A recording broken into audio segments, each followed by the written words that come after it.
Então, qual a linha de pesquisa da sua tese?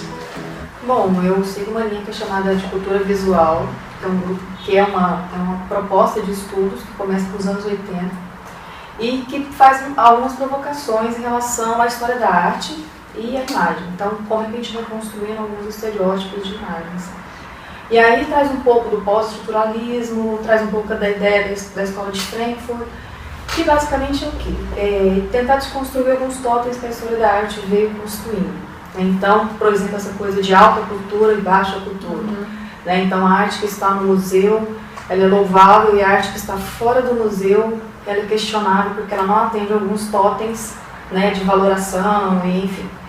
Bom, a partir disso aí, ele traz à margem outros tipos de produções de imagem que foram desconsideradas ao longo da história da arte.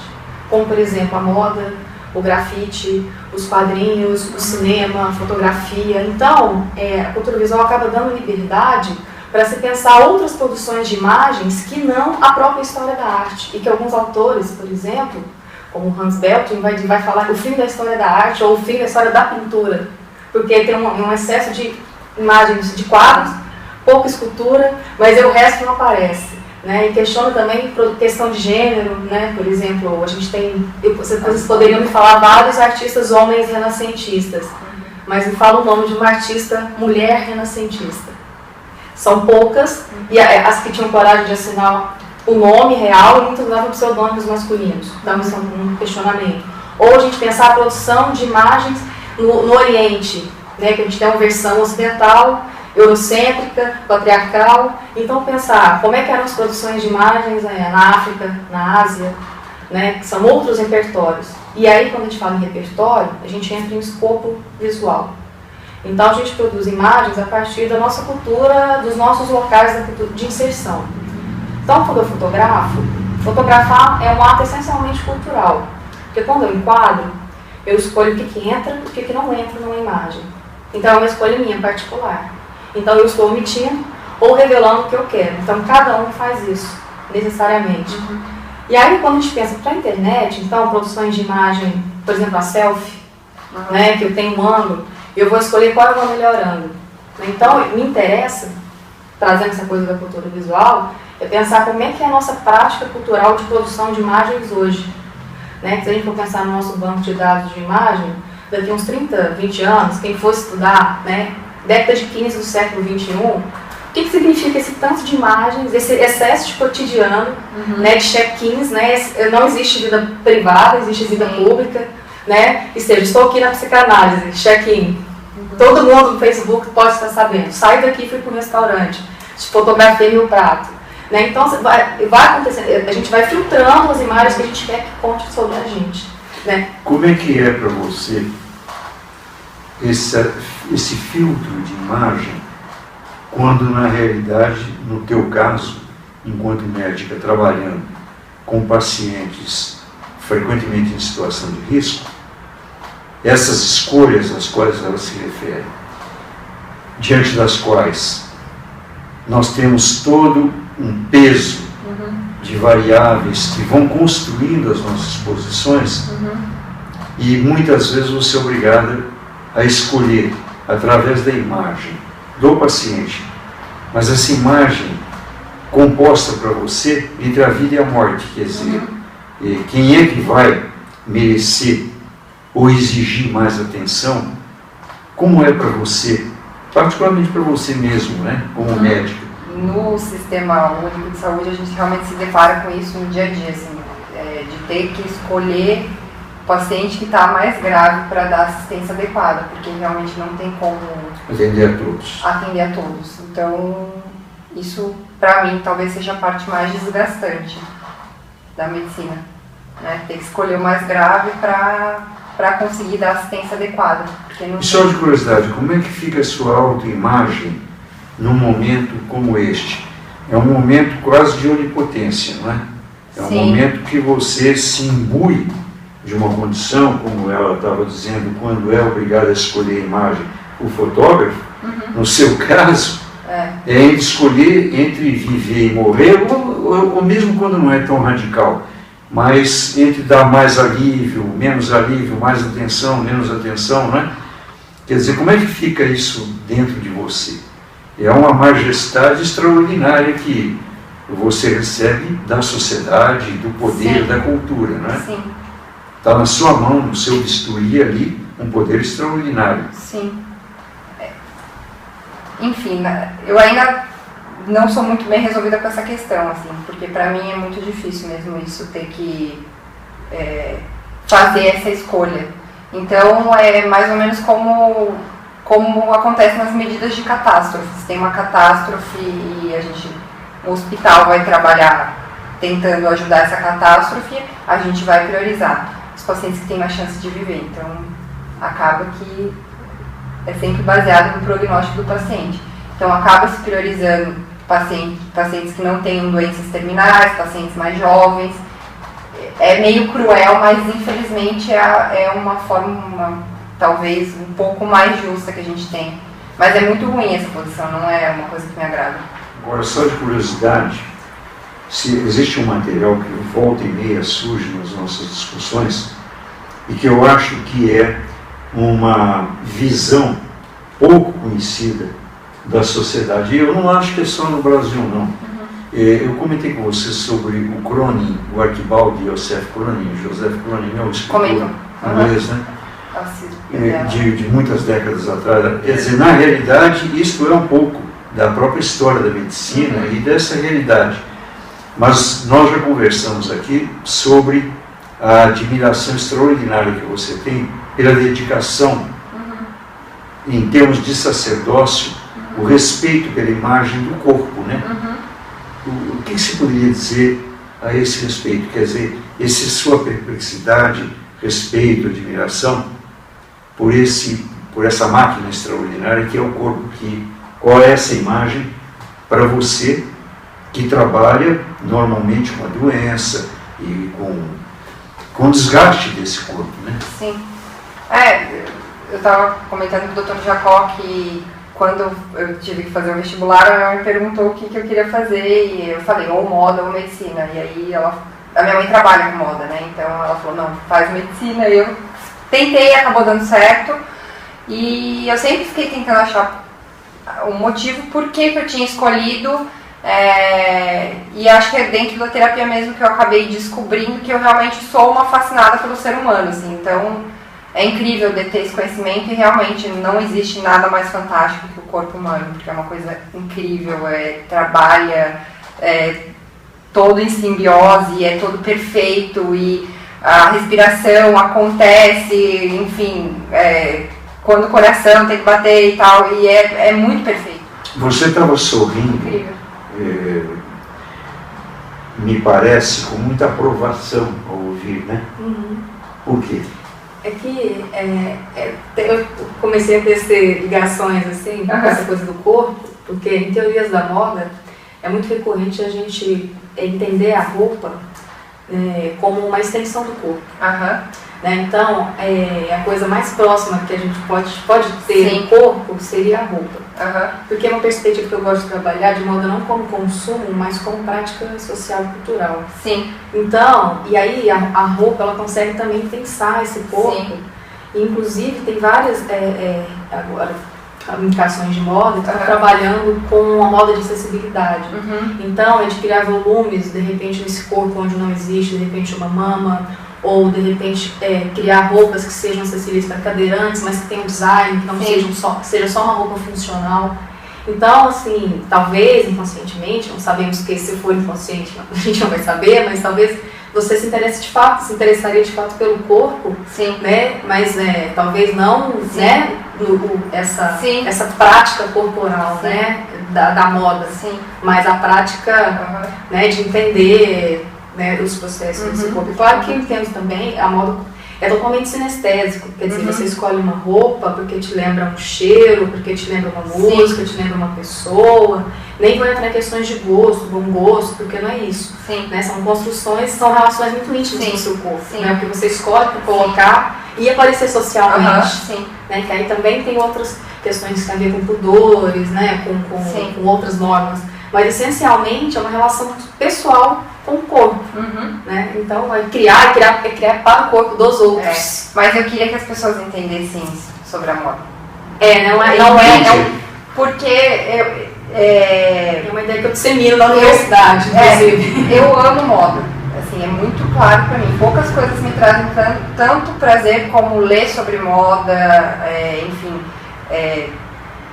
E isso não é uma coisa que eu herdei da minha mãe, e o meu irmão também é muito ligado em moda, a minha família inteira, na verdade.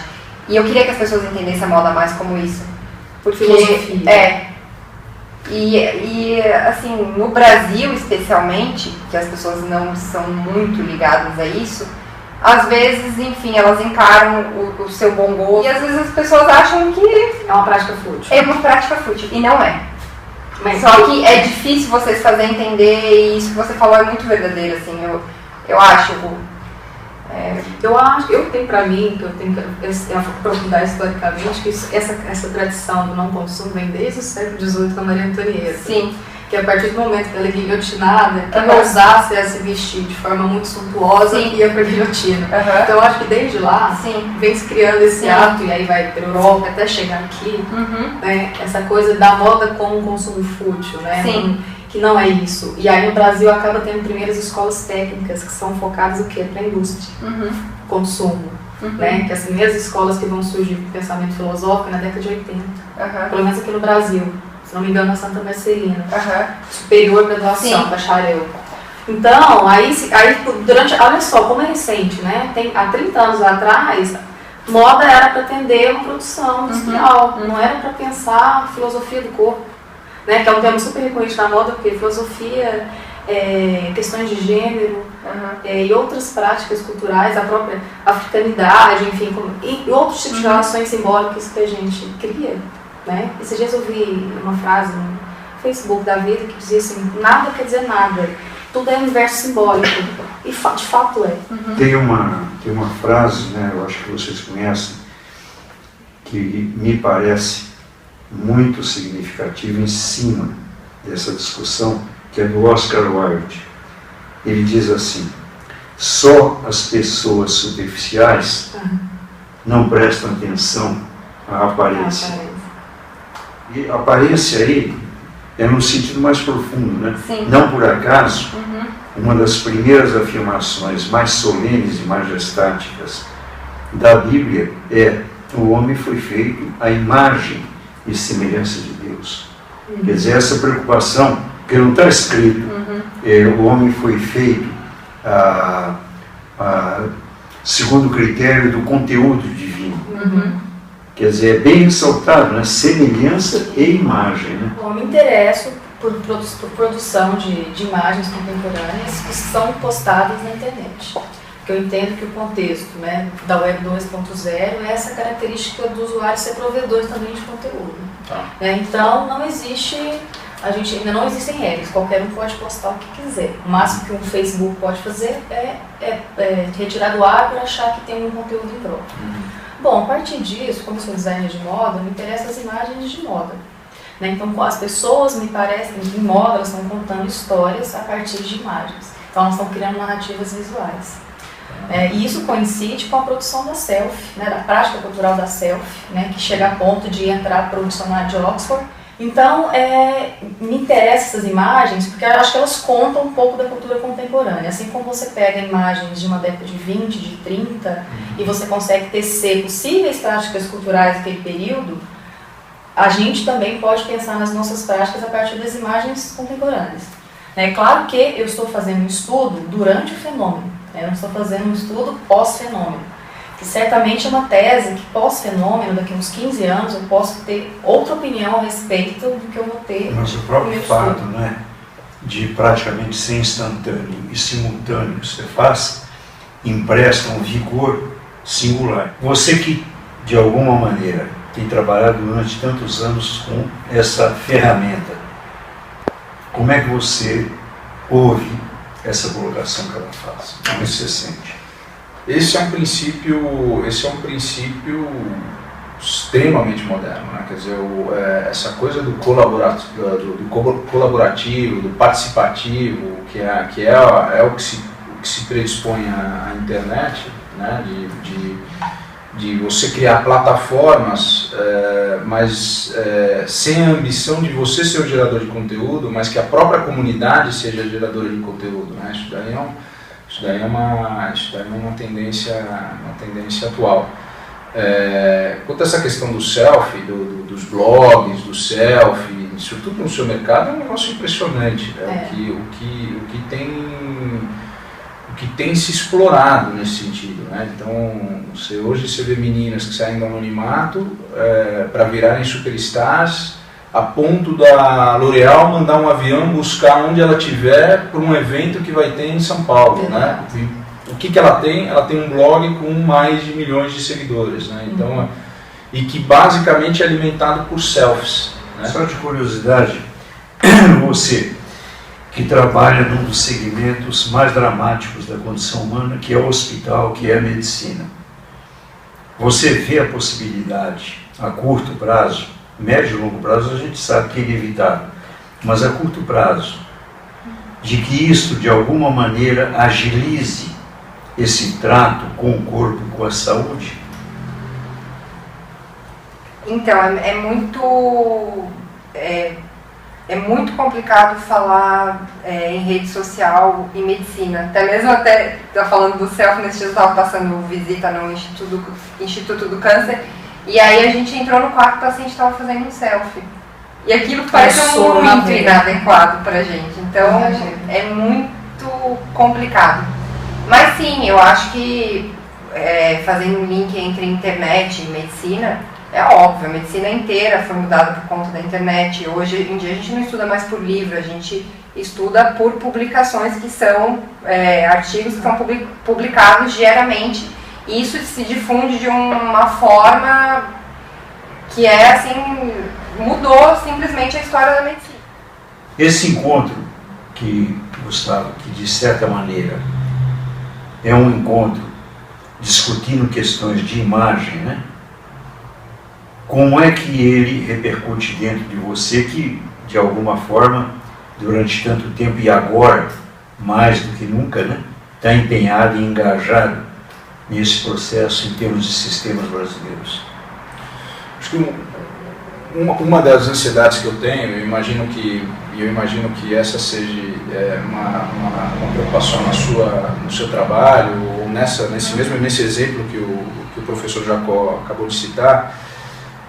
Eu acho que a gente está vivendo uma situação hoje onde o excesso de informação ele é tão ruim quanto a falta de informação, né? Então, como é que... E aí, para mim, hoje, eu estava falando recentemente com o head do YouTube no Brasil, e ele falou, hoje, mais do que gerar conteúdo, talvez o que mais você precise fazer é curadoria.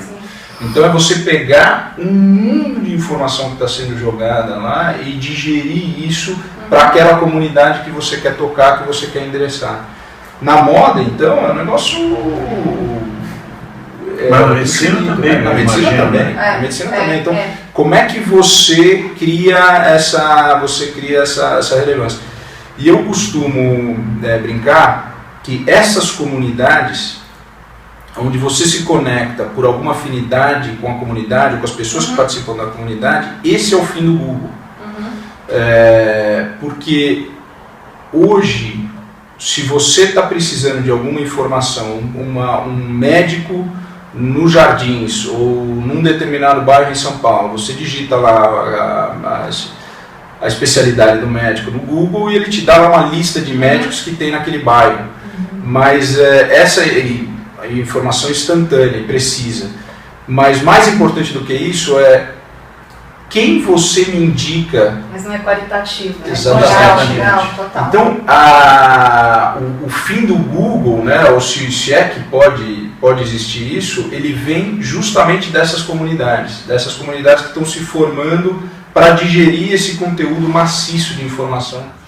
É engraçado isso que você estava falando, porque há uns 8 anos para aqui eu fiz uma revista online chamada Bicult, online justamente. Por quê? Porque uma das coisas que mais me di conta na minha volta, no meu retorno para o Brasil e da Europa, foi que temos pecamos uma coisa importante. Temos a cultura do maior e o mais completo conteúdo. Só que as pessoas não querem mais saber do mais e o mais completo conteúdo. Querem ter um acesso rápido, de qualidade, que seja bom. Passear um pouco nessa tendência, que depois você acabei vendo que se associou com outras tendências. Quando eu criei a revista há uns 8 anos, comecei a fazer essa curadoria, que é uma edição, que é o que antes estava falando a Lorena. Quando você fotografa, você faz o que eu chamo de se chama foco seletivo. Você faz foco numa coisa e defoca o resto. Que é aquela linguagem fotográfica que parece maquete, todo maquete, que foi feita publicidade e tudo baseado nisso. E um foco seletivo num elemento só, e deixando desfocado o resto. E acho que o editor, o curador tem muito disso, e cada vez mais, já que a produção, em todos os sentidos, está cada vez massivo, com a popularização da imagem dentro da câmera, dentro do celular, do aparelho celular, cada vez se faz mais necessário os curadores. A tal ponto que a tendência é isso. Eu não leio mais a Folha, a Veja, eu leio o Chabor, eu leio o Jacob Pinheiro, independente de onde ele esteja. Então, é muito a partir do olhar do editor, do curador, que as pessoas vão ter acesso a esse conteúdo e essas coisas. Alguns anos atrás, tinha um jornalista chamado E.F. Stone. E ele escrevia no New York Times. E um dia ele foi despedido. Quer dizer, é uma situação altamente traumática. O sujeito que tem uma coluna no mais importante jornal do mundo e no dia seguinte ele não tem. E ele chegou em casa e disse para a mulher dele que ele estava profundamente deprimido. A mulher dele virou e falou assim: mas você não entendeu que muita gente comprava o New York Times só para ler a sua coluna? Faça o seguinte, faça um jornal seu. E ele resolveu fazer um jornal mimeografado naquela época, chamado E.F. Stone Journal. E ele resolveu mimeografar e mandar para 100 pessoas, 200 pessoas. Bom, isso foi crescendo e em poucas semanas já tinha 5.000 exemplares. E o pessoal costumava brincar que o presidente dos Estados Unidos não tomava nenhuma decisão antes de perguntar para o assessor qual é a opinião do Stone. Eu acho que está dentro.